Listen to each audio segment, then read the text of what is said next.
Hello, and a very warm welcome to you all. This is the launch of OPEC's World Oil Outlook. I'm Ethna Trainer, and I'm delighted to be your moderator and to bring you through the proceedings. It's great to be here with you. Now, of course, every year, the research division at OPEC gathers and analyzes all of the industry facts, all of the data in the industry to bring you this great publication. A lot of work goes into this. We look at the state of the oil market today and really examine scenarios right up to 2045. So as you can imagine, a lot going on behind the scenes here to make sure you get this publication. We have a very engaging and indeed content-rich 2.5 hours for you, a great session, and big thanks to all the media who have joined us. Of course, you'll be able to ask a few questions, so familiarize yourself with the setup at the moment here, and you can come on through the chat and ask a few questions later when we get the authors of the report up. So we're happy, of course, to see so many industry organizations on board. We have many analysts and experts from around the world, and indeed a much wider audience. And a big special welcome, of course, to the Secretary General of the Gas Exporting Countries Forum. Dr. Yuri Centurion is joining us, so he's welcome. And I know our Kuwait Governor for OPEC, Mr. Mohammed Al-Shati, he is online as well, and we have a few more. We'll welcome you in without a doubt here. Also, the Nigerian governor for OPEC has also joined us, Dr. Edapo Odeluja. So it's great to have at least all of this here. And I believe Angola's governor is in there as well, so that's great here, Mr. Acebo Pedra. So great to have you on board. As I said, we will have time to have an in-depth discussion with the authors of the report. That'll be Dr. Ayad Al-Khattani and indeed the team there from the research division of OPEC. But first, I'm going to hand it over to the OPEC Secretary General. A big warm welcome for His Excellency, Dr. Mohammed Sanusi Barkindo. I'm handing it over to you, Dr. Barkindo. Thank you. Thank you very much, Etna. Distinguished guests, ladies and gentlemen. It's our great pleasure to welcome participants from around the world to the launch of the 15th edition of our flagship annual publication, the World Oil Outlook. I would like to offer a big thank you to our moderator, Ethin, who is a great friend of OPEC, and we always welcome her participation in our events. Glad to see you, even if it's virtual. I would also like to make a specific reference to contributions today from our strategic dialogue partner, India, with the Honorable Minister Hardeep Singh Puri, the Minister of Petroleum and Natural Gas, graciously providing some remarks. We are also extremely grateful to India, the Minister and the Ministry, in helping provide a standalone chapter on India in this year's World Oil Outlook. It is a clear sign of our ongoing and ever-evolving cooperation, which continues to go from strength to strength. We are also pleased to welcome the Executive Academy of the Vienna University of Economics and Business, with Professor Thomas Lindner providing some remarks today. Our relationship with the Executive Academy has solidified and expanded in recent years, and we look forward to it flourishing further in the years to come. The past year has been another challenging one for us all. The COVID-19 pandemic has continued to upend the world with the spread of new variants, particularly the Delta one, and many countries and regions today still face some form of lockdowns and restrictions on mobility. Moreover, the pandemic has ushered in new ways of working, specifically home office, and it remains to be seen how this will play out once the pandemic is in our rear view mirror. It's clear, however, that the vaccination rollout in 2021, alongside huge fiscal and infrastructure packages totaling around $24 trillion has put the global economy on the road to recovery. Moreover, the decisive actions of OPEC and non-OPEC participants in the Declaration of Cooperation, with flexibility and adaptability to the fore in ensuring that the production adjustments enable a balanced and sustainable oil market, has also had a positive knock-on impact for the global economy. The DOC has never been complacent. It has been one step at a time, guided by the data and analysis, and robustly supported by the strong multilateral process we have in place. It is this cooperative instinct that has driven the organization since it was founded in Baghdad in Iraq on 14th of September 1960. And it is inherent in every World Oil Outlook we have produced since we published the very first edition in 2007. Looking back to 2007, it is evident how much has changed over the years and how the publication has evolved. In fact, some of my colleagues here could talk you through this, having been involved from the very beginning. Every year, we look at how it can be improved, engaging with our partners to ensure we have robust data, timely analysis, and that it continues to be an essential reference for all energy stakeholders. This year's World Oil Outlook again underscores the seismic changes that the world has undergone as a result of the COVID-19 pandemic. It provides an in-depth review and analysis of the global oil and energy industries and offers a thorough assessment of various sensitivities in the medium and long-term development of the oil industry. The publication also offers insights into the upstream, the downstream, supply and demand, investments, the potential impacts of policies, and the environment, as well as sustainable development. Once again, it is important to reiterate that the outlook is not about making predictions. No one has a crystal ball. The outlook should be viewed as a helpful and insightful reference tool, one that underscores the organization's commitment to knowledge sharing and data transparency. Allow me to provide you with a number of key takeaways from this year's publication before we turn to our more detailed program. What is clear is that the world will need more energy in the decades to come. In the period to 2045, the global economy is estimated to more than double. World population is set to expand to 9.5 billion people. And we need to remember that there is huge potential for socioeconomic development in terms of expanding access to modern energy services for those billions who continue to go without.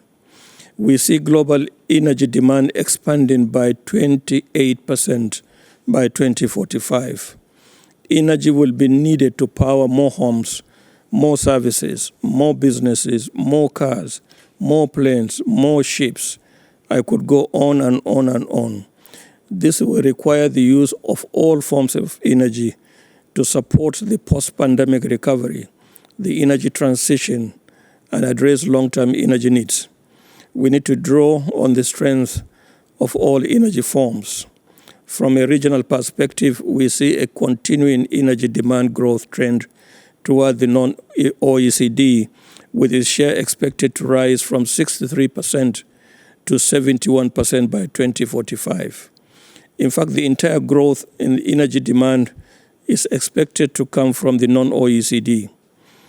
Renewables witnessed the largest growth, rising from a global fuel share of around 2% in 2020 to over 10% by 2045.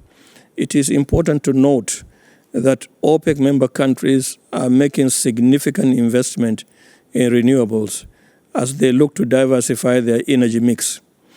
Gas sees the second largest growth, driven in part by higher urbanization rates, industrial demand, and its competitiveness over coal in power generation.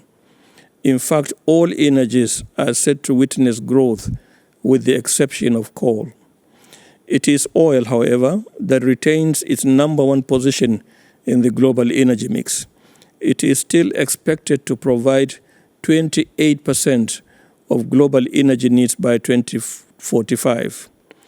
Given the huge 9.3 million barrels a day drop in global oil demand in 2020, incremental demand by 2026 is almost 14 million barrels a day higher than in 2020, albeit only 4.4 million barrels a day higher than in 2019. Long-term oil demand growth slows over the outlook period, and total demand reaches just over 108 million barrels a day by 2045. Following the energy trend, It is the non-OECD that dominates oil demand growth, led by India, China, other Asian countries, OPEC, and Africa. The OECD sees a steady decline from around the mid-20s onwards. By sector, transportation leads the way, followed by aviation and petrochemicals, while electricity generation is the only area expected to see an oil demand decline. While travel and mobility restrictions due to the pandemic hit the transportation sector hard, particularly aviation, the long-term picture remains one of the robust growth. There remains huge potential for an expansion in the passenger and commercial vehicle fleets, especially in developing regions, with lower motorization rates and promising economic prospects. From the aviation perspective, there remain near-term challenges, specifically continuing restrictions and changes to consumer behavior. But in the long term, robust GDP growth in developing countries, expanding populations, and a larger middle class are expected to lead to an increasing number of flights. At the same time, as we see an increasing number of vehicles on the road, we also envisage a considerable rise in the number of electric vehicles. In fact, the number of electric vehicles is set to approach 500 million by 2045, representing almost 20% of the global fleet by then. Other alternative fuels will also play a larger role in road transportation, with natural gas vehicles expected to expand by over 80 million by 2045. However, internal combustion engine vehicles are set to retain the largest market share at over 76% by 2045, with oil demand in the road transportation sector expected to stay at around a level of 46 million barrels a day after 2025. It should be noted that the continuing efficiency drive in the internal combustion engines will not only reduce consumption, but also reduce emissions further. On the supply side, non-OPEC liquid supply is set to continue the recovery witnessed in 2021. It is forecast to expand by 7.5 million barrels a day from its 2020 low to 70.4 million barrels a day in 2026, driven by U.S. tight oil, as well as barrels from Brazil, Russia, Guyana, Canada, and Kazakhstan. Beyond the medium term, non-OPEC liquids peak in the late 2020s, in line with U.S. tight oil, then slowly decline to 65.5 million barrels a day by 2045. In fact, non-OPEC liquids is forecast to be at the same level in 2045 as it was in 2019. There are a handful of sources that lead non-OPEC growth in the long term, such as Brazil, Guyana, Canada, and Russia, while others, such as the United States, Norway, and China, are expected to witness a decline. It means that OPEC liquids, which recover to pre-pandemic levels around 2025, rise strongly thereafter. It reaches a level of nearly 43 million barrels a day in 2045. In terms of market share, this implies an increase from 33% in 2020 to 39% by 2045. In terms of the downstream, estimated crude distillation capacity additions in the medium term are a robust 6.9 million barrels a day, while another 7.1 million barrels a day of incremental capacity is required in the long term, predominantly in developing countries. Most additions will be located in the Asia Pacific, the Middle East, and Africa. At the same time, developed regions are likely to see only minor additions as demand in these countries decline. Moreover, refinery capacity closures of around 4.5 million barrels a day between 2020 and 2026 mostly in developed countries, will help to balance out the downstream market in the medium term. On top of this, significant additions of secondary capacity are expected over the forecast period. 7.1 million barrels a day of conversion units, 16.7 million barrels a day of desulfurization capacity, and 4.1 million barrels a day of octane units. The key to the industry's expansion is investment. This year's world oil outlook shows that investments of $11.8 trillion will be required between now and 2045 in the upstream, in the midstream, and the downstream sectors. To place this in some further context, upstream capital expenditure fell by around 30% in 2020 as a result of the impact of the pandemic, and this follows drops of 27% in both 2015 and 2016. Let me stress that the return of investment is a core objective of the Declaration of Cooperation. The investment requirements clearly underline that any talk of the oil and gas industries being consigned to the past and of the need to halt new investments in the oil and gas is wrong-headed. If the necessary investments are not made, it could have knock-on implications as viewed in current gas developments in Europe and elsewhere around the world, leaving long-term scars not only for producers but consumers as well. We are witnessing strains and conflicts related to energy affordability, energy security, and reducing emissions. Focusing only one of these issues while ignoring the others can lead to unintended consequences, such as market distortions and price volatility that we witness today. This has been evident in recent weeks, and more so in recent days. It is not in the interest of either producers or consumers. From the perspective of Opec and the Declaration of Cooperation, let me stress that we remain fully committed to ensuring sustainable stability and a balanced oil market with our regular monthly meetings, a sign of our transparency and a flexible approach that has delivered success thus far. The gas turmoil we now see once again shows us the need for a diversified energy mix in a stable, inclusive, and equitable energy transition. We should have a holistic view of the energy sector and not put all our eggs in one or two baskets. The outlook also underscores significant uncertainties for the supply and demand outlooks. For example, alternative GDP growth trajectories create a range of demand uncertainty of almost 13 million barrels a day by 2045.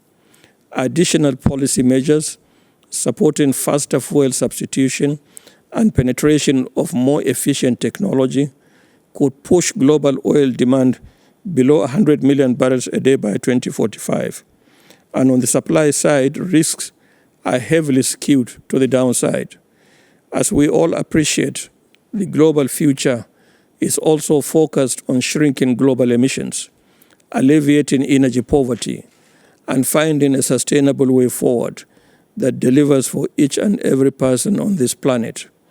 It is vital to tackle both climate change and energy poverty within the context of sustainable development and the UN SDGs, with SDG number 7 calling for universal and sustainable energy access.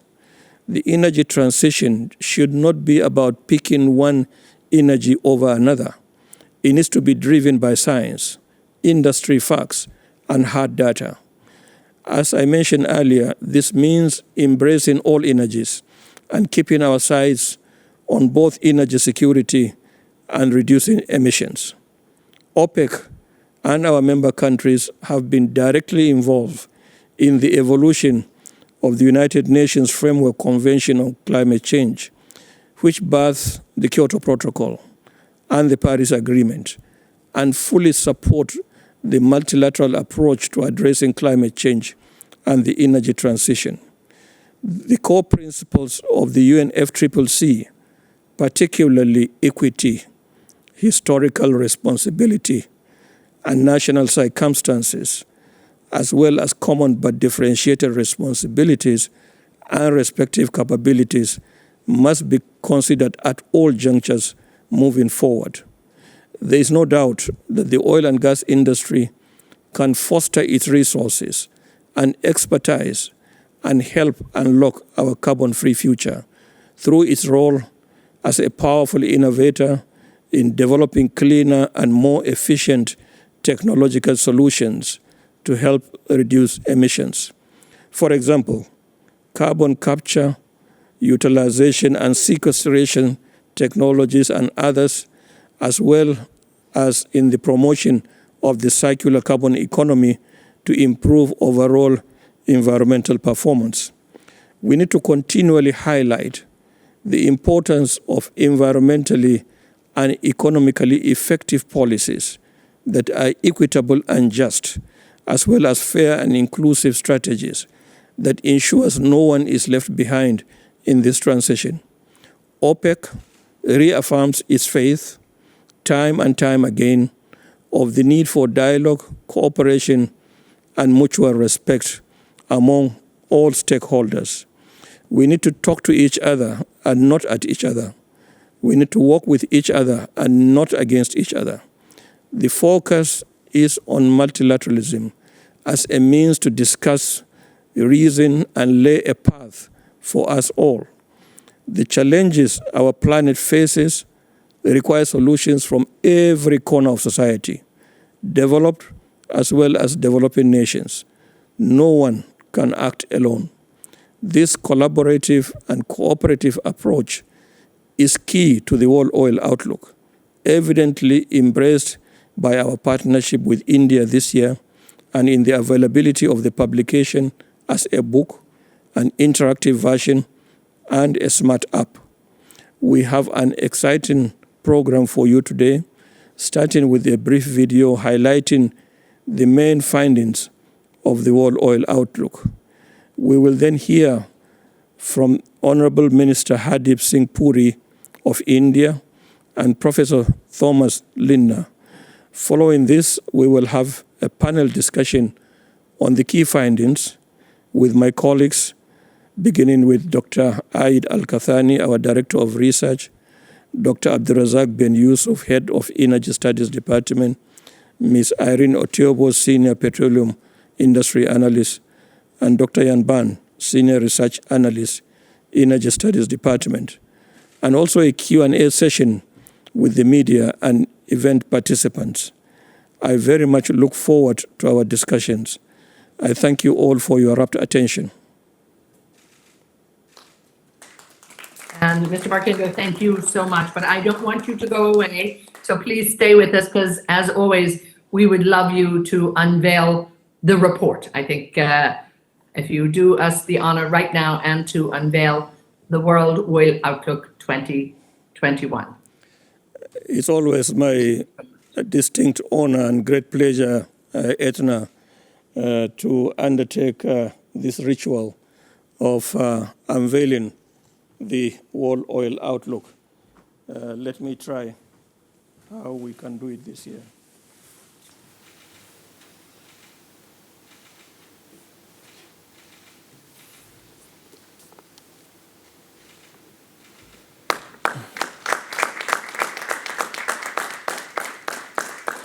On behalf of OPEC, I commend this publication to policymakers, to industry, corporate chieftains, to civil society, to the academia, to all and sundry.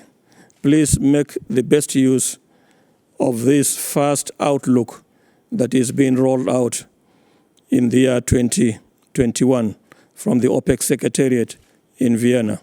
Thank you.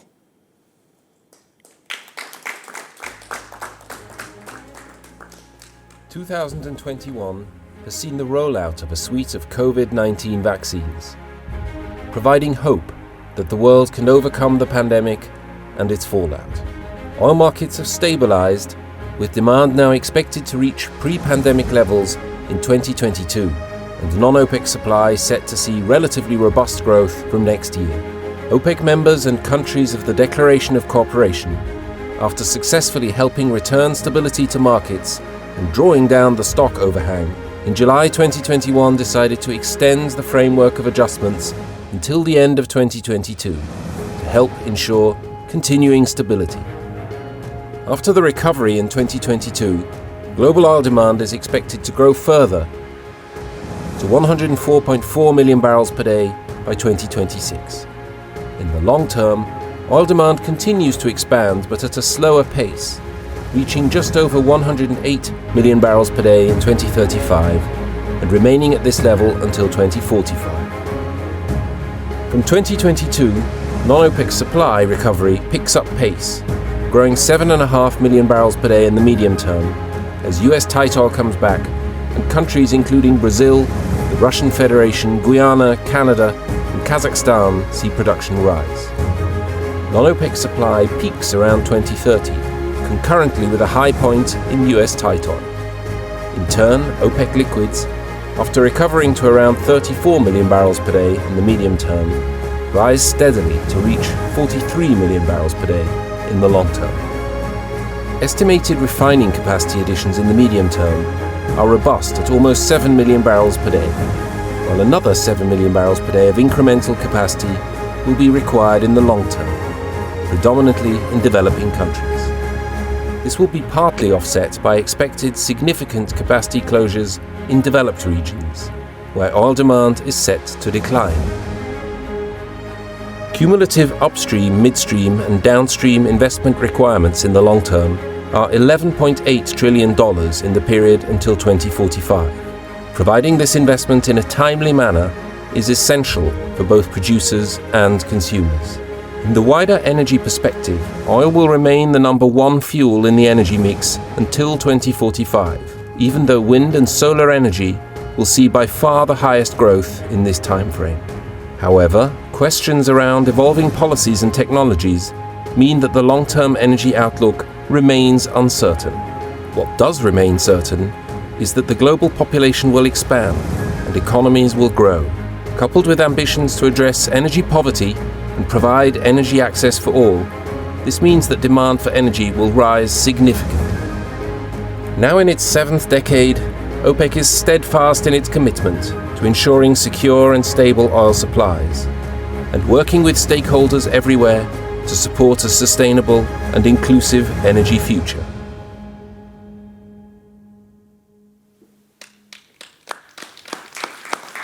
You let me know when to. And there you have it. I mean, the launch of the World Oil Outlook. And I just want to once again thank Mr. Barkindo, the Secretary General of OPEC, really laying it out there and letting us know exactly what's going on there. And that call, as we've heard him say time and time again, that call for investment and really giving us a realistic look at what's happening in the oil markets. Of course, OPEC, has continuous dialogue with other producers and consumers, of course. And as we heard the Secretary General say, we're going to hear now from the Minister of Petroleum and Natural Gas. And he is also the Minister of Housing and Urban Affairs in India. So we're very, very happy to have with us some opening words from the Honourable Minister, Hardeep Singh Puri. Start. Secretary General of OPEC, His Excellency Mr. Mohammad Sanusi Barkindo, distinguished guests, ladies and gentlemen. It is my pleasure to be addressing this gathering during the launch of the 15th edition of the World Oil Outlook, the flagship publication of OPEC. Since 2007, this publication has provided very useful insights. As the fastest growing energy market in the world, the synergies between India and OPEC are fairly evident. The decision to have an India-centric chapter in the 2021 edition of the World Oil Outlook is a further step towards getting a better appreciation of India's perspectives and policy priorities. It is also a recognition of India as a major driver of global economic and oil demand, and also a testament to the commendable work undertaken by the India-OPEC high-level dialogue. Friends, India accounts for around 18% of the world's population, but uses only around 7% of the world's primary energy. India's per capita energy consumption is only 1/3 of the global average. As India moves forward on a high trajectory of economic growth, these stats will undergo a transformation. Government of India has set a target of becoming a $5 trillion economy by 2025 and a $10 trillion economy by 2030.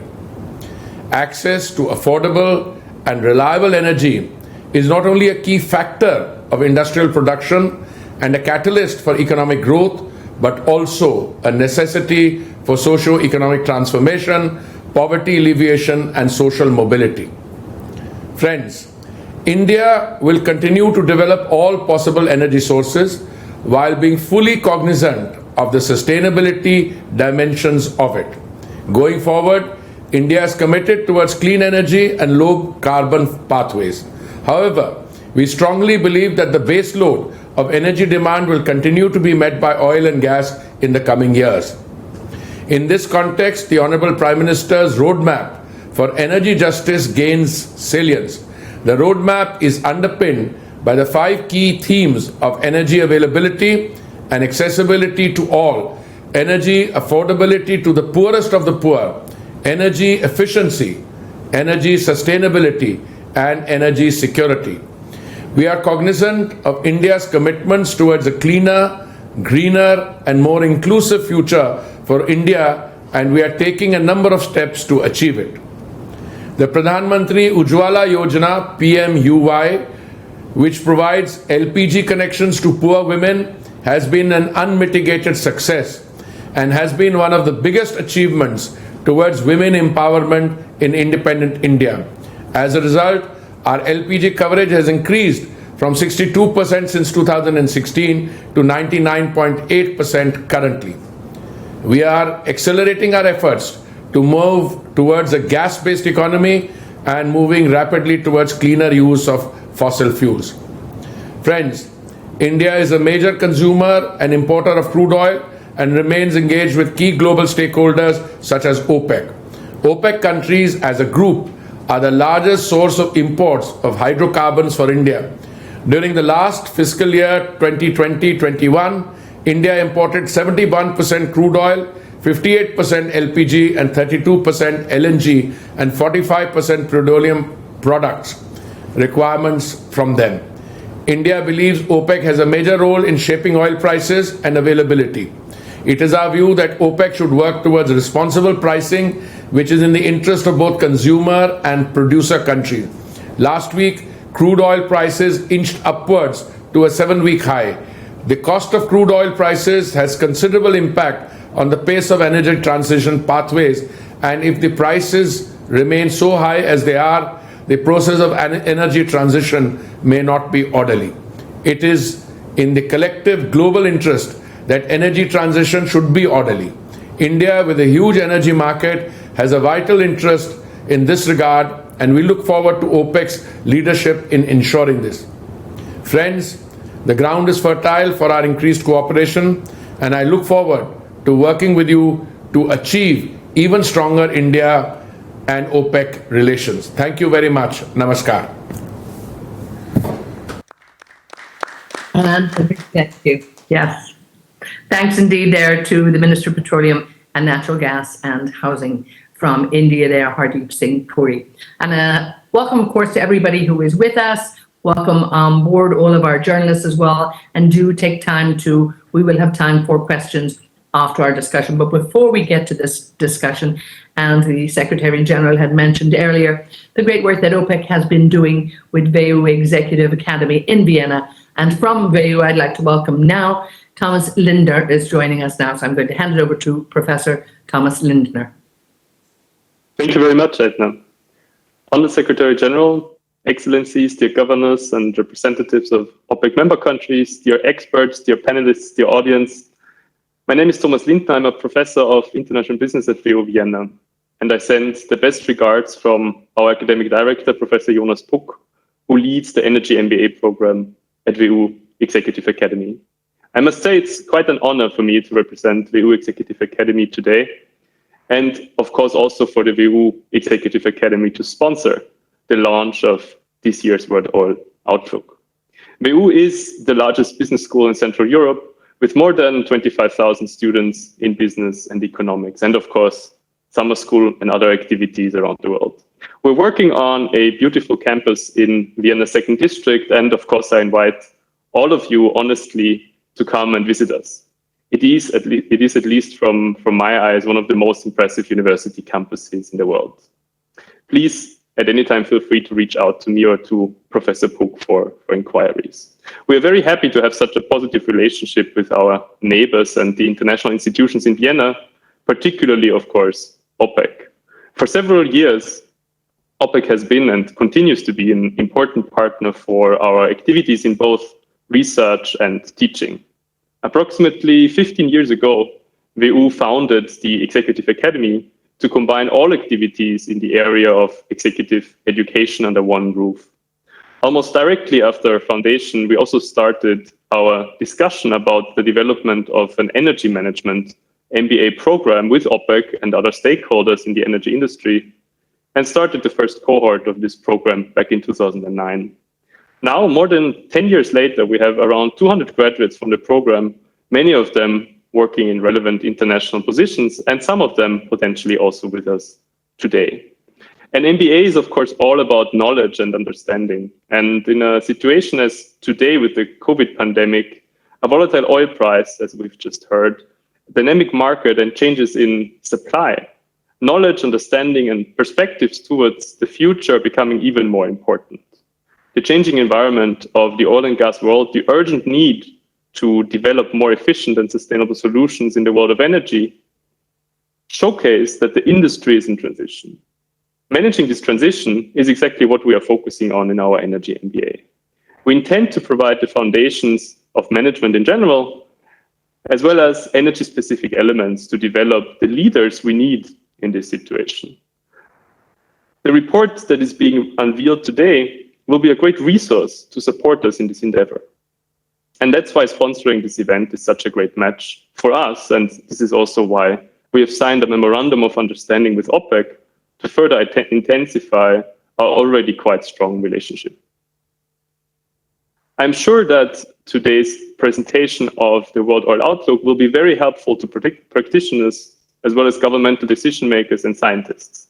And I know it will have a strong influence on our next student generation in the WU Executive Academy Energy MBA.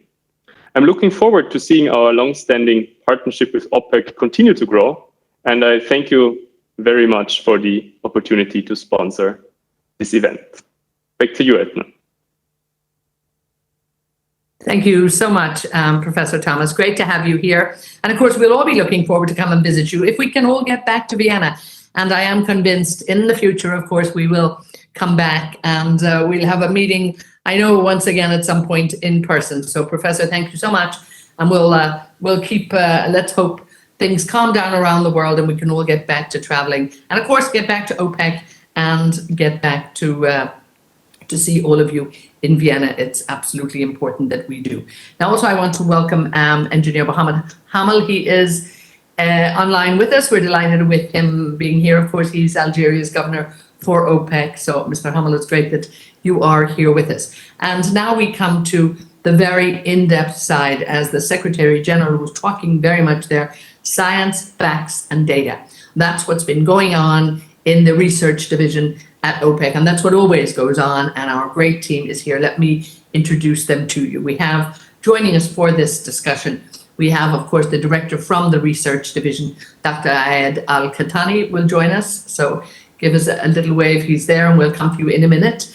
The head of the Energy Studies Department is also with us, Dr. Abdurraza Ben Yusuf, he's also here, so Dr. Ben Yusuf, great to see you. We're delighted also to have with us from the Petroleum Demand an analyst, of course, who is with us here, Miss Irene Ethiopiou. So Irene, lovely to see you as always too. And Dr. Jan Ban joins us as well, Senior Research Analyst, the Energy Studies Department. So Jan, great to see you. So this is the key team, and they've been working very hard and of course analyzing, as they do, all of the great information that comes through. But Dr. Indeed, yes, and I should add that it's great to have you all back, and we all appreciate the great work that you do in the research division.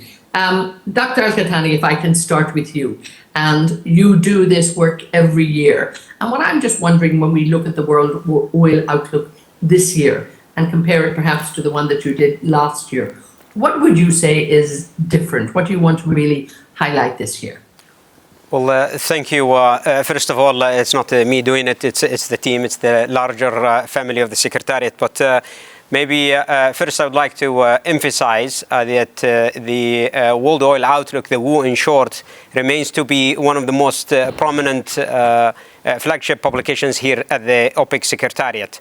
It not only reflects the experts' deep understanding and knowledge of the global economic and energy spheres, but also encapsulates the valuable insight and guidance that we receive from our various governing bodies, most important of which is the Economic Commission Board. This adds to the key takeaway and learning messages that we gather from the very deep and enriching platform of OPEC Secretariat Dialogue, in which we dialogue with key energy players around the world, including but not limited to the United States, the European Union, China, and we are very privileged to have India also with us today as one of the key dialoguing partners we have. This adds to the many distinguished research institutions around the world.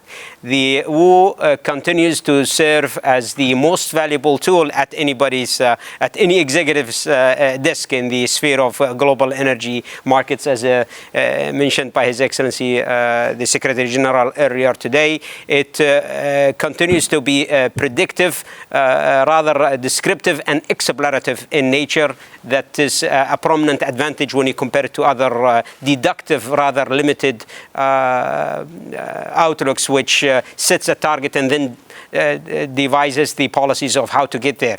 It's rather taking things as they are, and then how most likely things would unfold going forward to the run-up to the 2045 in the spheres of global economic and energy markets. Now, on your question, Edna, on what has changed over the last 1 year, or how is this WOO different from the WOO that we have launched October of last year? A lot has happened since then, distinguished audience.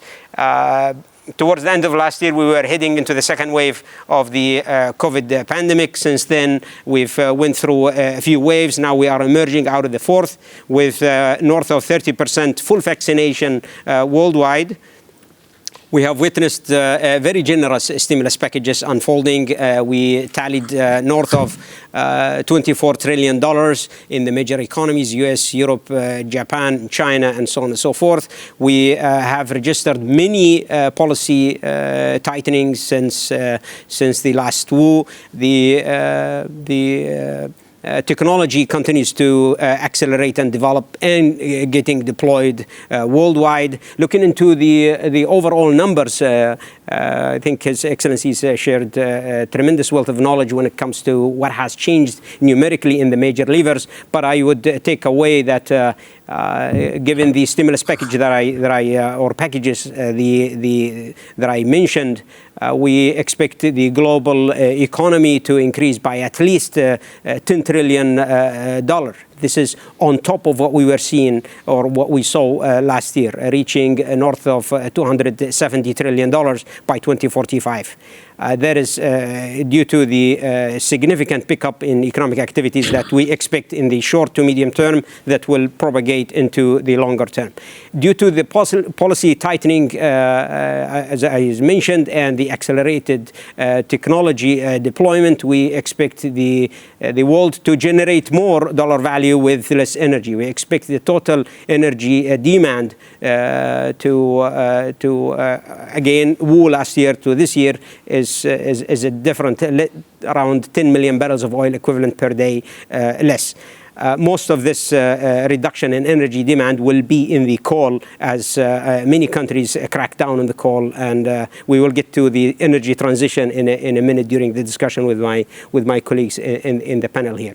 Now, looking into the oil demand, we see the global oil demand to reach around 108 million barrels per day by 2045, which is about 1 million barrels less than what we were expecting in the WU of last year. Again, this is due to the electrification of the electric fleet in the passenger vehicles for the most part, in which we see a larger electrification rate. Last year we were expecting 18% of the global LDV fleet to be electric. This time around we expect them to be around 22%, which constitutes around 60 million electric vehicles additional. So that means by 2045 we will be around 460 million electric vehicles out of the 2.3, 2.4 billion vehicles. To mention a few other major improvements to the WU that we have done this year. Of course, the chapter 9 that we have wrote jointly with our colleagues in India. We've developed or provided a few major key deep dives that enrich the understanding and the knowledge throughout the book. We had a full-fledged study on Africa, given the weight of Africa going forward, not only doubling in population and doubling the energy need, primarily oil, going forward, but given the importance that Africa is expected to play going forward. We also catered a full-fledged study on hydrogen. Again, hydrogen is a very important field. It plays very well into the energy transition, and we will get to probably more detail with this study during the discussion when we talk about climate change and environmental issues. We also looked into petrochemicals. We gave it another deep dive on petrochemicals, knowing that or seeing that around 4 million of the potential growth will be coming from the petrochemical sector. I will probably save more for later, Edna, and I'll turn it back to you. Thank you. And thank you for that comprehensive roundup, really looking at all of the great work that all of your team has been working on. Dr. Ben Youssef, if I could now, talk to you, and I suppose depending on who you talk to out there, some forecasting institutions perhaps have put some downward revisions on future oil demand, and some even saying that we're looking at a peak perhaps in the next 10 years. So when we look at, OPEC's expectations, is there any danger that you might be behind the curve, so to speak, seeing, the West in a plateau of global oil demand by the mid-2030s? Thank you very much, Itna, for the question. First of all, I would like, in fact, to say that for the oil demand, we have also revised down our demand comparing to the last year WU by around 1 million barrel a day by 2045. This is taking into consideration the new policy announcement, and also more technology, in fact, advancement. For example, more efficiency improvement, and also penetration of the electric vehicles. If I may say also, are we behind the curve? This is, in fact, we have to wait and see, because we don't know how these policies will be implemented in the future, and whether there are investment to meet the announced targets. This is one point. The second point, this is, as mentioned by His Excellency and also Dr. Qahtani, our approach in that we work, in fact, from our historical data, and we will see based in different assumptions, GDP growth, population growth, and technology, and also different policies, and to see the requirement, the energy demand by 2045. Return back, in fact, to the oil. If you see also our outlook in detail, we expect less than or around 14 million barrel a day less than 2019 level for the OECD, and however this will be offset by the non-OECD countries, because there are more or different drivers in non-OECD OECD countries. At the end, in fact, just to conclude for the question, these are our numbers for this year based on different assumptions, and also the modeling exercise taking into consideration, as I mentioned, the different technologies and policy developments. Thank you. We have lots more to talk about, but thanks for bringing us up to date. And again, a big warm welcome to all of you who are online. Several hundred people there, so it's great to have everybody online. And I hope we're adding some great value to you in terms of really getting an in-depth look at what's going on with the world oil outlook. And a very warm welcome also to the governor there, from Equatorial Guinea. I just see he's online too, Augustus Maokuomo. So thank you so much for being with us. We're delighted everybody is joining us. Irene, I want to come to you and just, as Dr. Al-Qahtani mentioned, a big focus on Africa in this. And we look around what's been going on in the African continent, and I mean some solid growth happening in Africa. But when we look at Africa and we look at oil demand, where do you see the prospects for oil and energy demand coming out of Africa this year? Yeah, thank you very much, Edna, for that very good question. Indeed, a lot of focus has been shifting on Africa, especially on the global energy scene. Reason being that population forecast, or population growth forecast shows that Africa will see the fastest growth in population in the long term. And this population growth coupled with increased demand for urbanization will definitely see increase in energy demand. And our WU reference case shows that energy demand in Africa will increase with about 65% over the 2020 and 2045 periods. Also, it is important to note that oil demand share will increase by up to 27% in the African energy mix in the long-term period. It is also important to note that, in fact, comparing with our high GDP growth case scenario, we see that oil demand in Africa will have up to about 3 million barrels increase by 2045 in comparison with our reference case. So this is just indicative or telling you that Africa has a very, very huge potential in terms of energy demand in the long term. Thank you. And of course it does. I mean, I think we see year after year the tremendous growth potential, as you say there, but the actual figures and the fact that we are seeing strong growth in so many of the countries there, and so we should. It's great to see. I'm going to turn to Dr. Jan Baan now. And Jan, when we look at the state of transportation, and by 2045, I believe, 460 million electric vehicles, but in a much, much, much bigger pool of electric vehicles. Am I getting the feeling that OPEC is perhaps a little pessimistic about the penetration of electric vehicles in the overall mix? What do you think? Well, I certainly wouldn't say that we are pessimistic in this respect. I agree with you that the speed of the penetration of the electric vehicles is one of the critical questions that will determine the future oil demand.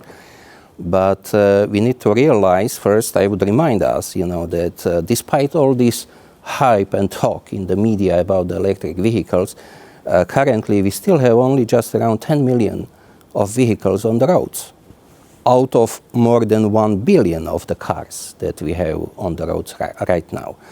And our projections are for the growth from this 10 million to 500 million, which I wouldn't call, certainly I would say that's a substantial growth.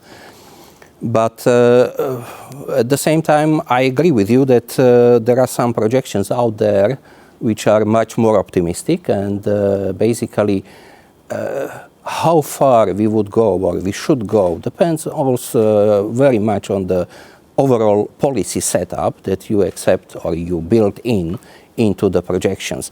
Let me use a classical example now. Discussion in Europe around the proposal of European Union about the Fit for 55 package. Fit for 55 package, which assumes that in Europe, in European Union, by 2035, all ICE cars will be banned, no sales anymore. Of course, if we fully implement this package into our projections, then we should have more electric vehicles on the roads. But at the same time, there is wide discussion and opposition to this proposal. You see the discussion in France, in Italy, in Eastern European countries. So when it comes to the actual implementation of this, I'm not really convinced that we will go with the proposal as it stands now. So from this perspective, when we critically assess this, the current policies and the stage of the policies and the technology and the costs still kind of disadvantage compared to ICEs, I would say that this assessment is quite a realistic one. Yes, and I think we see what's going on in the UK at the moment with all of those cars lining up for petrol at the gas stations. Still a lot of cars out there that are not plugging in, so to speak, depending on petroleum. So it's a lot to happen, and it's a very dynamic time, of course, for that. I want to come back to you, Dr. Al-Qahtani, and when we look at, the projections that you have and the outlook suggesting, the global carbon budget as estimated in the most, recent IPCC report will be depleted sometime in the early 2030s. The outlook doesn't really provide any hints, I suppose, to significantly reduce future emissions. Why is this? And I mean, surely OPEC, does care about climate change. Tell me a little bit more about this. And we do. We truly do. We at OPEC Secretariat, along with the member countries, we remain fully supportive of the Paris Agreement. We remain fully engaged in the various negotiations and technical exchanges and debates and discussions at all levels. As you know, all of our member countries, they have signed the Paris Agreement. As a matter of fact, most of them have ratified the agreement. And in fact, we have a few members who have submitted updated the new NDCs. Most have submitted NDCs, but lately a few members have updated their submissions. Here at the Secretariat, we remain to be fully engaged with the various discussions at the IPCC level. We not only participate in the various meetings, but we provide valuable contributions and advice. We review the reports, latest of which is the AR6 synthetic report. And most importantly, we provide a very unique platform for our member countries here at the Secretariat, as well as our partners in success in the Charter of Cooperation, in which we, in these workshops and coordination workshops, various technical levels, we exchange knowledge and understanding of issues that surrounds the environment sphere, climate change, Paris Agreement, as well as we link with external consultants who are very versed in these issues. If you look into, I'm sure many of you have probably read the embargoed version of our WU. You will see throughout the publication we've stressed on some technologies that are very much relevant to the emission reduction at a global level, namely the CCUS, the hydrogen that I talked about earlier, and most importantly, many of the key initiatives that our member countries have already started. We commend the recent circular carbon economy, which was endorsed by the G20 under the Saudi presidency last year. We also discussed the Saudi Green Initiative as well as the Middle East Green Initiative. All these efforts, they command the center of the stage, and it tells you only one message, that the environment is very much high on OPEC and OPEC members countries' agenda. Looking into the WU, we still see the fossil fuels commanding the lion's share of the energy mix going forward. Oil still commands north of 28%. Gas is still almost the fuel of choice. Hydrogen is breaking into it. But again, we stress on the fact mentioned earlier by His Excellency of the common but differentiated responsibilities. We think there is no one single size that fits all. All sources of energy will be required going forward to cater to the doubling of the global economy that I mentioned in my earlier intervention. And it's only with this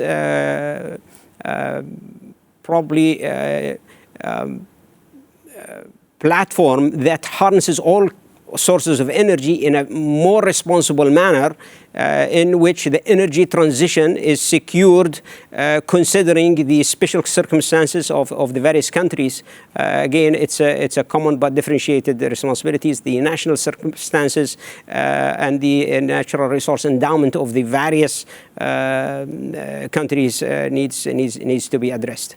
I will leave it at this point, Edna, but look forward to more questions on this dimension later. Thank you. And I'd like to continue that conversation with Dr. Ben Youssef, because what you're saying there, really you're looking at the projections in future. And when everybody talks about the energy transition, it depends on what country, I suppose, you're in some cases, and how fast that is happening. But I think sometimes the world think it's going to happen a lot quicker than perhaps it really is, because you're still saying that oil and gas are looking at making up about 50% of the energy mix by 2040. So in terms of that energy transition, where does OPEC stand on that? Tell us more. Thank you again, Itna. In fact, for energy transition, as mentioned by His Excellency the Secretary General, that our view is that oil will be part of this energy transition in the future, and also all energy sources will be needed in the future. In our outlook, if you see that we see a huge increase for renewables, and it is more than 5 times that we have now, from 2% to more than 10%. This is one. The two is, if we compare with others, yes, maybe they can see more shares for renewables, because they are using target effect scenarios, or they are using what we call it the backcasting effect approaches. They put in fact the target and they move backward in fact to see the energy mix. For us, we see in fact an assumption, as I mentioned, and in the future the energy mix based on those different assumptions. If you see again our numbers, energy transition is reflected almost everywhere in our numbers. But when you compare with others, our view is this energy transition will take more time than expected by others, maybe by 2040 or 2045, because they are based in this in the net zero or decarbonization that will happen soon. To sum up, we will see that the fossil fuels will play a role in this energy transition, but for a longer time. We'll talk more about that too, because I think it is something that we'll be looking at for a long time. But we have to be realistic about this, I think, and we do, and I think we've heard it. We just had a big conference here in Dubai, the Gas Tech conference, which really looked right across the energy sector. And again, what I was hearing from the experts there too was this is a transition. It's about decarbonizing, our environment, and it is, probably going to take a little bit longer, maybe cost a bit more. But we'll talk a little bit more about that. Irene, let's talk a little bit about U.S. tight oil supply. And we're seeing many producers in the U.S. right now really prioritizing returning funds to investors rather than increasing capacity. When we look at production and when we look at the production levels that you have worked on and put there in place in the World Oil Outlook, do you think it will exceed pre-pandemic levels again in the future? What's that based on? Thank you again, Edna. Indeed, we have seen that the U.S. producers have successfully rebuilt their balance sheets. They have also done well with reducing their exposure to debt, and also they have free cash flows. although some of them want to remain cautious at the moment, especially the publicly listed ones.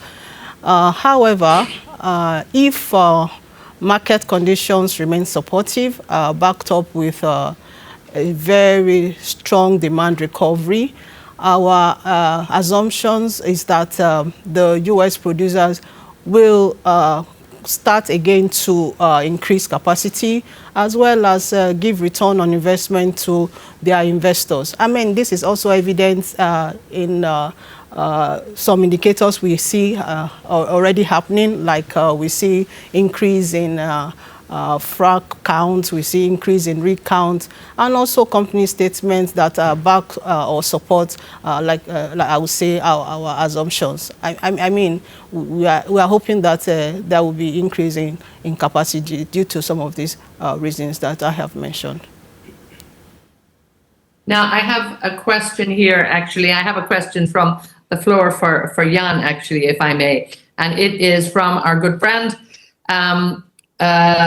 what do we see? I had it here. It did come in. Dr. Yusuf Al-Shamri, the CEO of Sea Markets, is on the line. Great to see that you are there, Yusuf, and you're paying attention. And a question that Dr. Yusuf Al-Shamri wants to just follow up in terms of the electric vehicles there. And when we look at your predictions in 2045, he sort of asked, how is uncertainty? How can that affect the growth in the number of EVs in 2045, and particularly how it'll impact the oil demand projection? I mean, I suppose you're used to uncertainty, huh? Well, to a great extent, yes, certainly. As I indicated already in my previous response, certainly I believe there is upward potential for higher penetration of electric vehicles. And we have showed this even in one of our alternative cases that we have in Chapter 8 in this year's publication.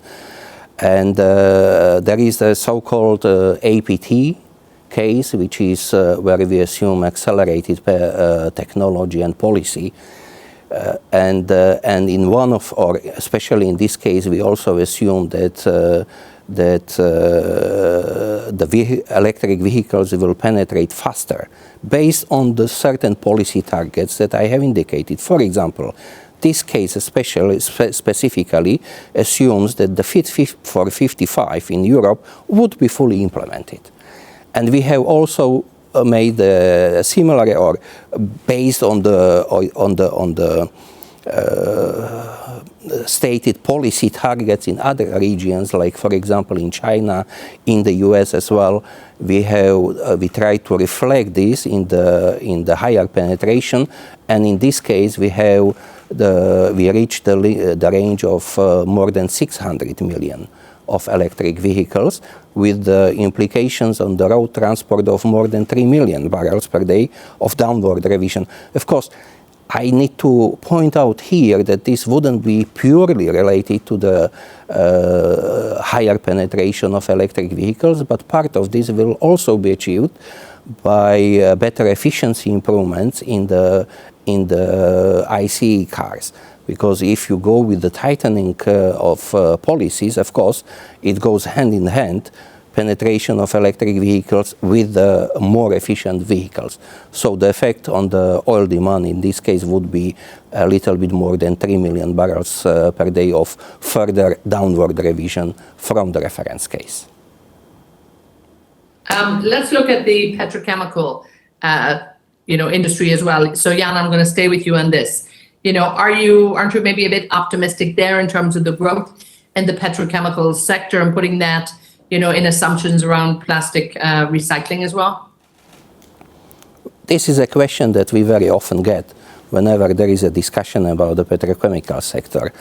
But I'm afraid that there is some misunderstanding or overestimation of the impact of the recycling rates here. Yes, people typically refer to European Union, for example, where you have something like the quoted numbers are in the range of 40 to 50% of the recycling. In the US, for example, in the range of around, let's say, 30% of the recycling. But I have to say that these numbers typically refer to recycling of only one little portion of the petrochemical products, and these are the plastics for the packaging, while there is much higher portion of petrochemicals where there is no recycling, and there are not, even the options for the recyclings do not exist. So what we have in our projections for the growth in the petrochemical industry, of course, we assume that these recycling rates will be tightened. For example, in case of European Union, to the range of something like 10% higher. So we will be in the range of 50 to 60% of the recycling, but again, only the packaging. And in US, around 50%. We assume also increased rate of recycling in other countries, also in developing countries, but of course at a much lower rates than what we have in Europe and US. But despite all of this, there is a growth in the petrochemical sector for two reasons. Firstly, even if there is a recycling, we have to realize that only one small portion of what you get out of, let's say, 1 ton of recycled plastics, how much of this goes back as a feedstock to petrochemical industry? Maybe 10% only. And secondly, a large portion of the petrochemical products will be related to sectors like fertilizers, chemicals, detergents, construction materials for the houses, in the automotive industry, in the aviation industry, and so on, where there will be either no recycling or very little recycling after a very long time. So within the forecast period that we have, the impact is not that large. A lot to look at there, and we'll see how that changes too. Let me bring the Secretary General in here, because I know we'll have time to listen to you later in closing remarks, and I still have a few questions for everybody too. But if I might talk to you in a question that had come in, talking about the lead up to COP26 and how important, and you mentioned before, to bring all voices onto the table, and every organization and governments and private companies, producers, consumers, everybody. Just kind of bring us up to date a little bit on that, because all of this is happening very, very soon. Thank you, Etna. I listened to Secretary General Guterres a couple of days ago at the UN General Assembly when he referred to the forthcoming COP26 in Glasgow in November as probably an inflection point. To some degree, I will agree with Guterres that COP26 has the potential to make or mar the global conversation on climate. Because don't forget, it's all about the full and timely implementation of the Paris Agreement. We have already lost time. The Paris Agreement was signed in 2015. OPEC and our member countries and countries in the developing world worked for the consensus in Paris, and we agreed to join that consensus. And hence, as you heard from Dr. Al-Kathani, almost all members signed the Paris Agreement, and many of them are implementing what is referred to in the parlance as non-regret measures. Now, going forward, it is our opinion that the global community need to come back to basics, need to come back to the fundamentals. The Paris Agreement itself was a byproduct of the UN Framework Convention on Climate Change, which gave birth to the Kyoto Protocol, and then midwife the Paris Agreement.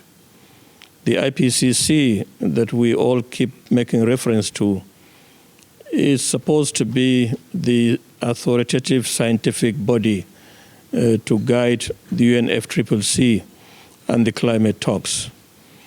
But since Paris, what have we seen?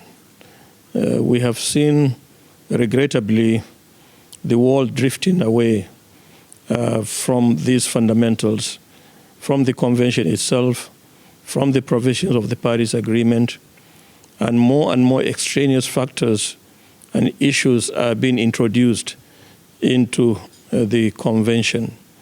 We have seen that civil society and activists in the climate discourse have literally hijacked this conversation.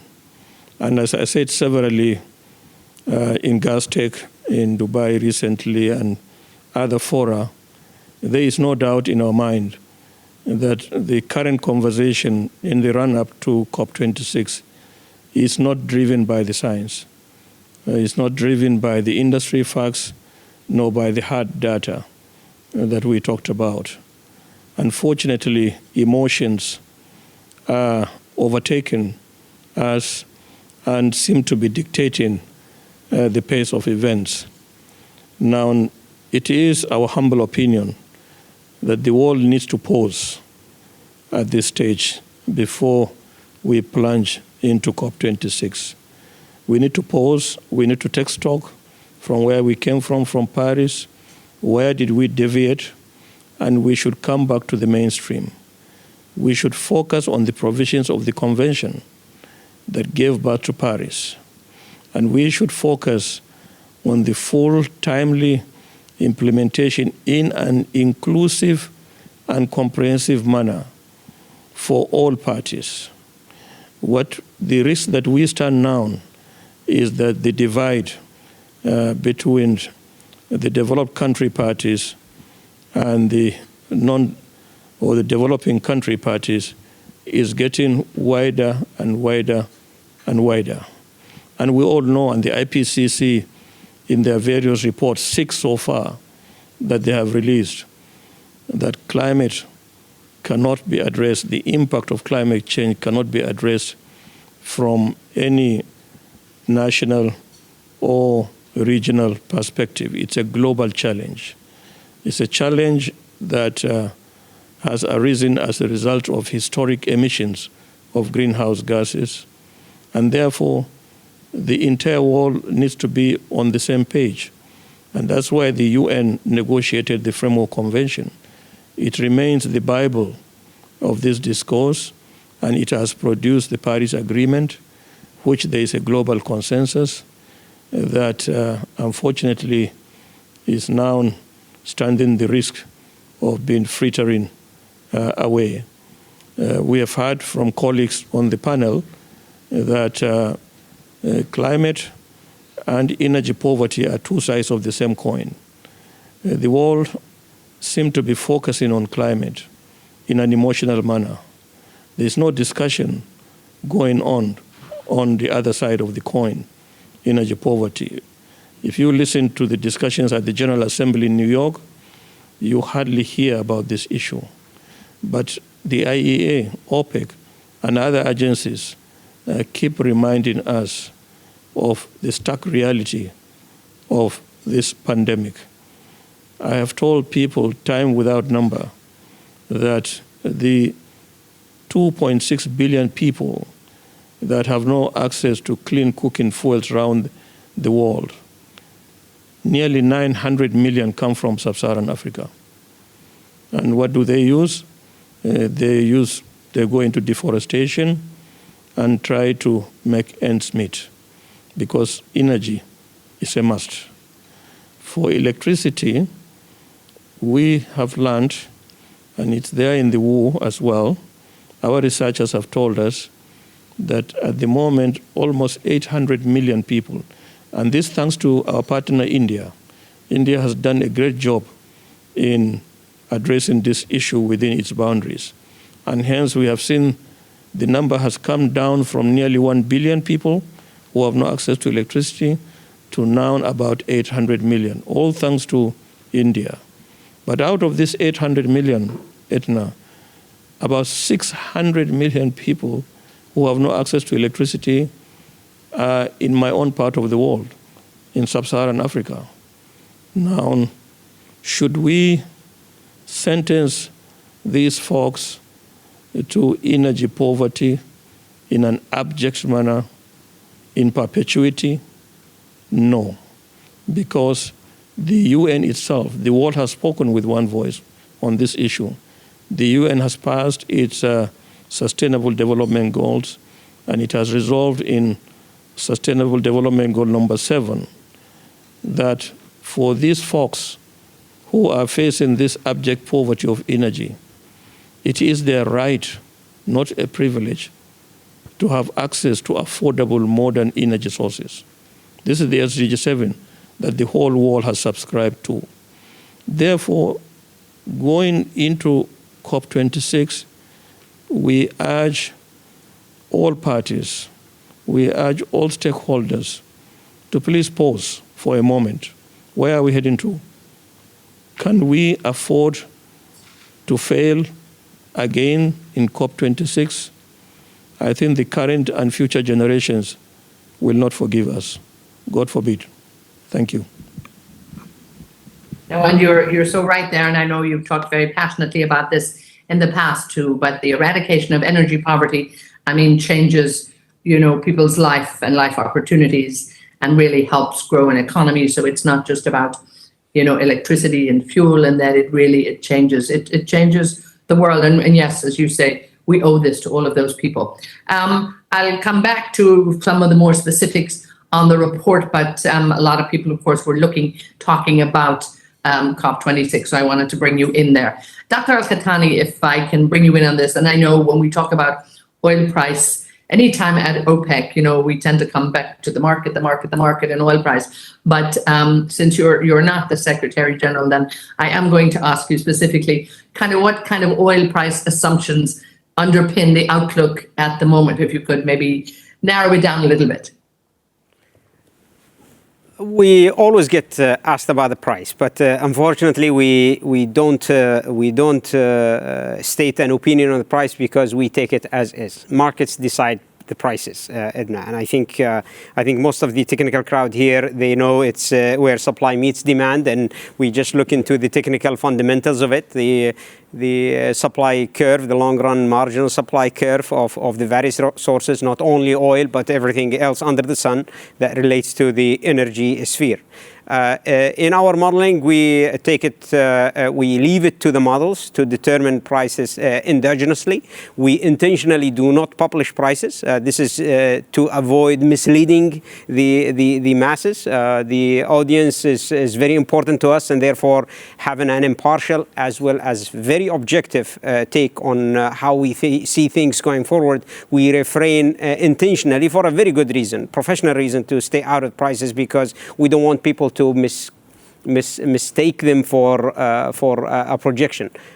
We all know that prices they get determined by the cost of extracting and transporting fuels to markets, whether it's oil, gas, or coal, or any other source of energy, and it's the market that determines it. Unfortunately, we see all these commodities prices interlinked. His Excellency's mentioned the current, I would say, not crisis, but rather very steep rise in natural gas, and by default the coal being complementarities in the power generation, and this is due to the malinvestment. I want to probably dwell into the investment as we always voice out and cry out very loud for the need of investment in the short term, because it shields us against price hikes and crisis in the future. We've seen investment, at least in the oil and gas, dropping by 25% in 2016 or 15, then another 25% in 16. We've seen around 30% drop in last year, and this is not healthy for the industry in the long term. It does nothing other than setting us up for another super cycle of prices of all commodities, oil included. And what we are going through now, I wouldn't blame misguiding outlooks or probably haphazard delve into the energy transition at all costs, leaving the world to suffer the consequences of volatility and higher oil prices that eventually would hinder, if not probably set back a lot of the economic growth that we aspire to see as we pull ourselves out of this pandemic repercussions. And indeed, the oil price, wherever it goes, it's still, we're still looking at a gap here of $11 trillion. I'm going to move on to Dr. Ben Youssef on this one. You brought up investment, but Dr. Ben Youssef, because not alone do I want to ask you this question, many people do. We have it here from Anibor Kraga, and we also have it from Abdul Qadir Youssef asking this question: who will finance this, 11 trillion plus gap in terms of long-term financing to make sure that sufficient oil is available? Because we look at countries around the world, we look at OPEC members, we look at everybody, and that transition to a greener future will happen. But right now, that money has to be invested. Where do you think that's going to come from? Thank you again, Etna. Yeah, for the investment, this 11.8 is an estimation or required investment to meet the demand by 2045. And this growth in demand, this is one part, and the second also to offset the natural decline for production. Most of this 11.8 will be for the upstream investment, more than $9 trillion US dollar. The question, yes, this very pertinent question regarding, in fact, from where we can get the money to finance this investment. There are a lot of, in fact, questions on this, mainly now with these restrictions to get, in fact, these finances sources. From our side, as I mentioned, this is an estimation. However, what we see that the oil industry should make the industry more attractive for investment from different angles. One, maybe to reduce the footprint of the emission footprint from the industry using more technologies or clean technologies. Including CCUS, and also for the downstream or the final consumption, maybe use only the direct capture technologies, and also to promote the blue hydrogen from oil. Another, we can add also to this for the for investment for we see that. And from now until 2030, the most of investment will come from US and non-OPEC countries. But after that, in fact, OPEC will take the lead in terms of the additional production.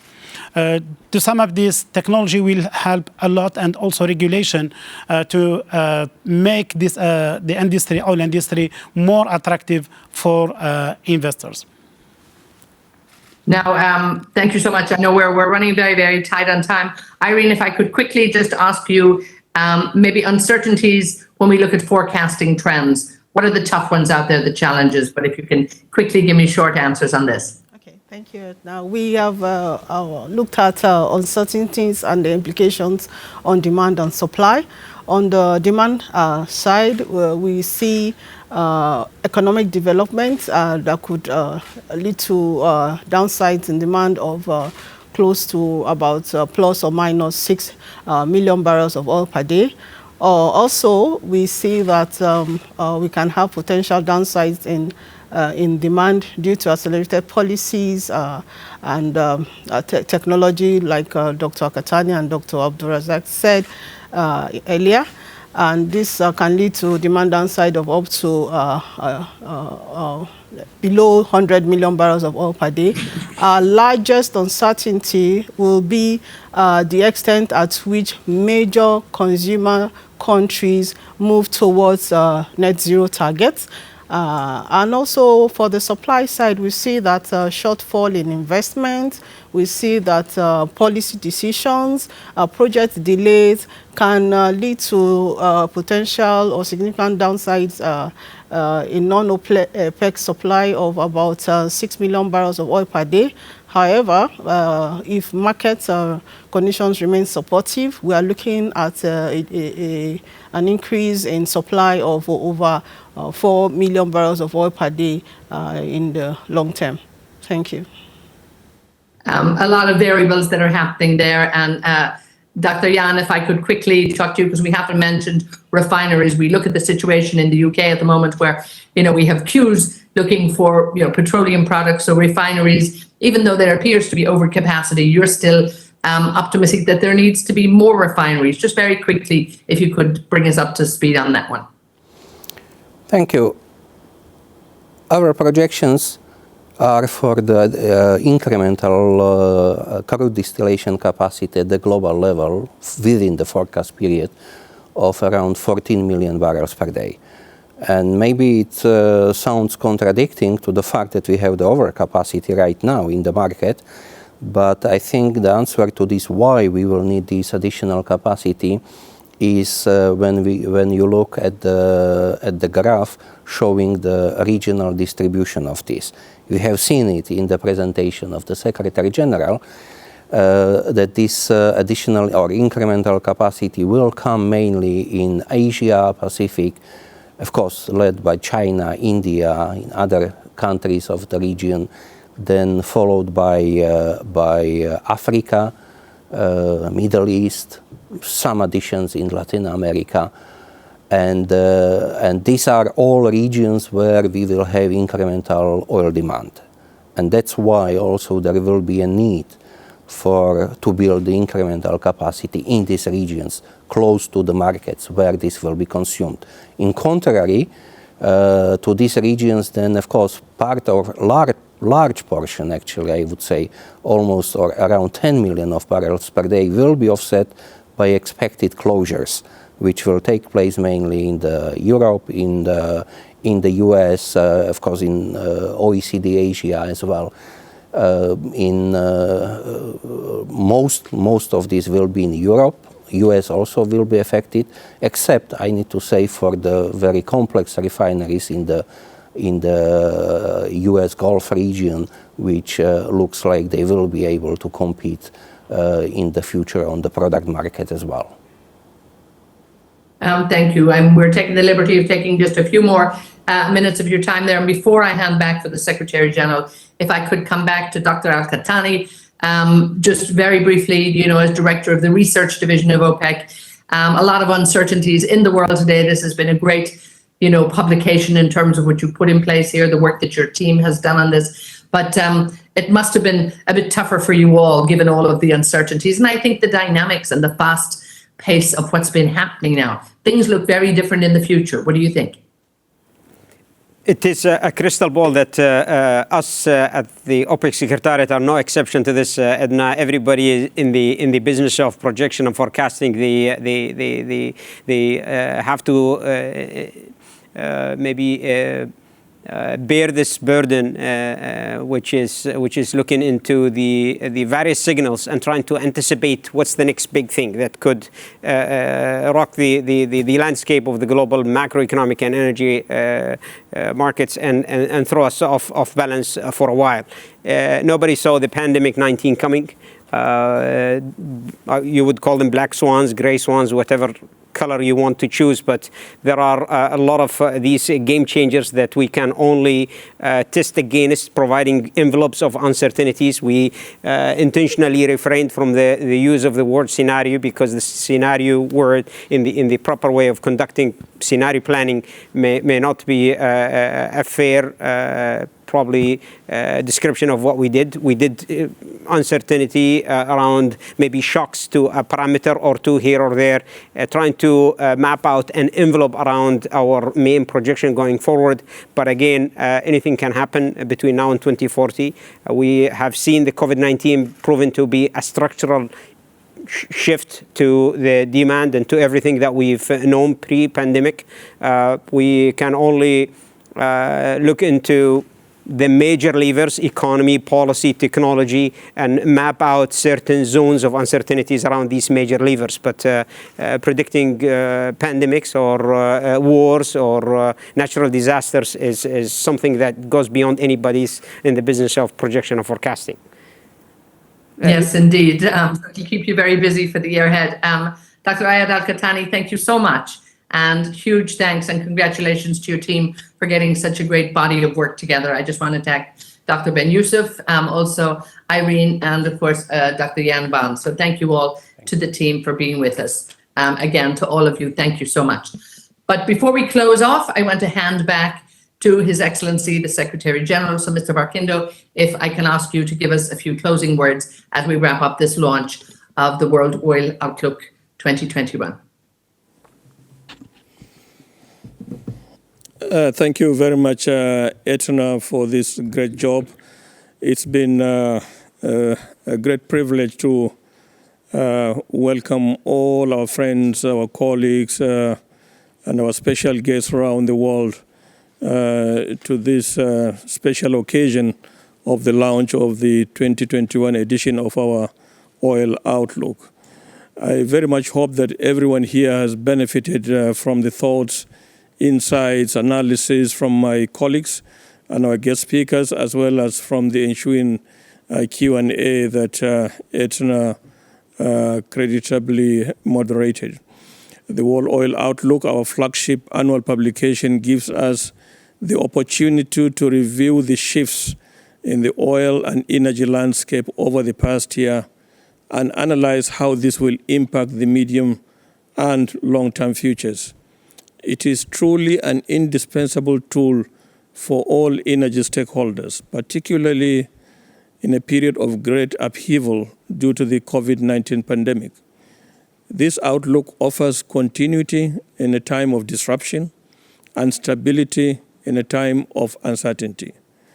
It is part of OPEC's ongoing focus on promoting international cooperation and dialogue.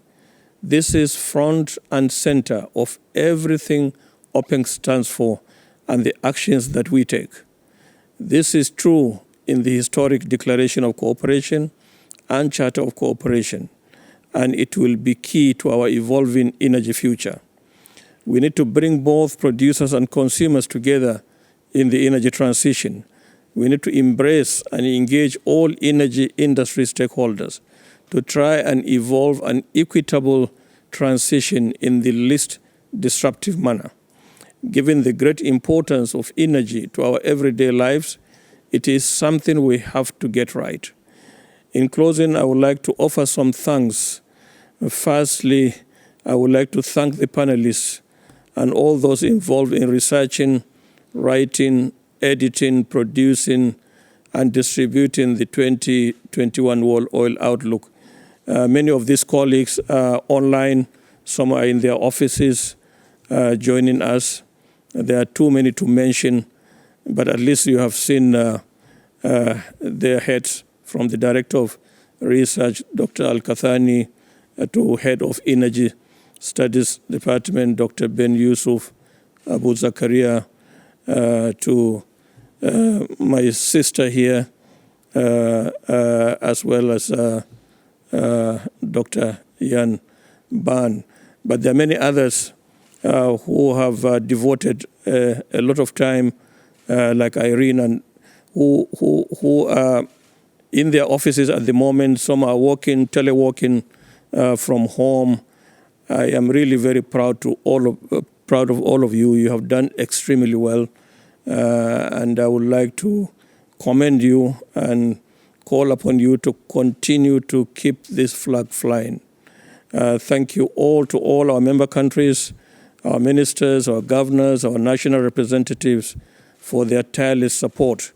We cannot produce this outlook without your contributions, especially the Economic Commission Board.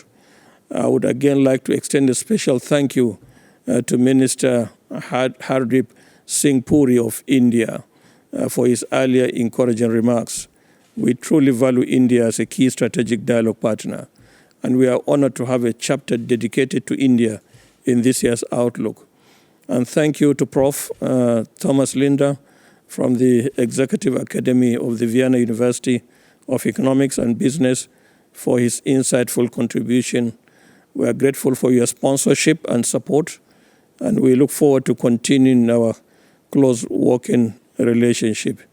It is mutually beneficial, as you said. in your remark. And of course, a thank you to everyone who is in attendance virtually today. We appreciate you listening and your active participation.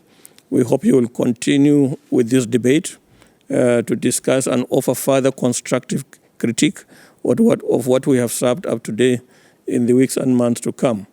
And I truly hope next year we can see you in person when we launch the 2022 World Oil Outlook. I would like to leave you with a line from one of my favorite philosophers, Jalaluddin Muhammad Rumi. Rumi once said, and I quote, "Patience with small details makes perfect a large work like the universe," unquote. It is an apt line for this outlook and one also for the organization. We do not leave any stone unturned. It is the small things we do that are the building blocks for success, whether that be in our research, analysis, our publications, our commitment to dialogue and cooperation, and in helping balance and stabilize the oil market. While thanking you all, I wish you good health, stay safe, and hopefully, as Edna said, we will meet in person very soon. Thank you very much.